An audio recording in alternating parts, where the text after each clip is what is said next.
i les persones sabien que si parlaven català tindrien més opcions de vida.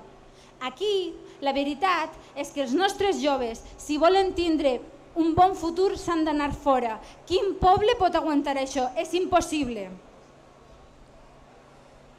Ja, jo avui no me faré molt extensa, perquè com vos he explicat, soc mare i això és molt complex.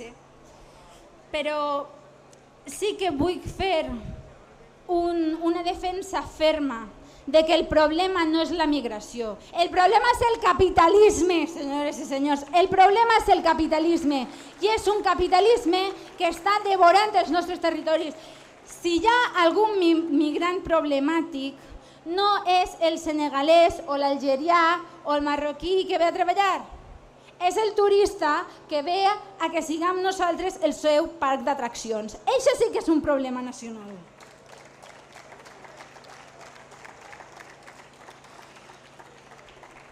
Jo no vull simplement donar notícies dolentes. Portem més de 300 anys de resistència. El que és increïble és que després de 300 anys atacant-nos encara parlem valencià. Això és increïble i aleshores hem de ser conscients que hem fet una bona faena de resistència des dels maulets fins ara. Però hem d'aprendre de les errades de l'1 d'octubre. I una de les errades de l'1 d'octubre, i amb això vaig acabar, no fou que se fora un discurs per a aquest país, per Catalunya. No, això fou magnífic. És que la lluita per l'alliberament nacional no pot ser una lluita en solitari. Aquí es varen mobilitzar 2 milions de persones i això és una fita històrica. Però si alguna cosa ens ensenyen els processos de descolonització, perquè en som una colònia, com a Vietnam, com a Algèria, com a Sud-àfrica, és que és cabdal el suport internacional per a poder efectivament alliberar-nos. El lloc del País Valencià, el lloc del Principat de Catalunya o el lloc de les Illes Balears no és amb les potències colonials de l'OTAN, és amb els pobles oprimits del món, perquè les potències de l'OTAN sempre recolzaran a Espanya.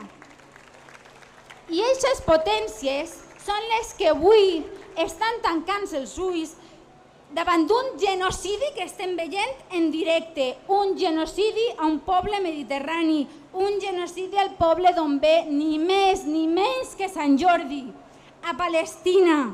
I nosaltres no podem tancar els ulls. La solidaritat és la tendresa dels pobles i com digué Nelson Mandela, coneguem massa bé que la nostra llibertat sempre serà incompleta sense la llibertat de Palestina.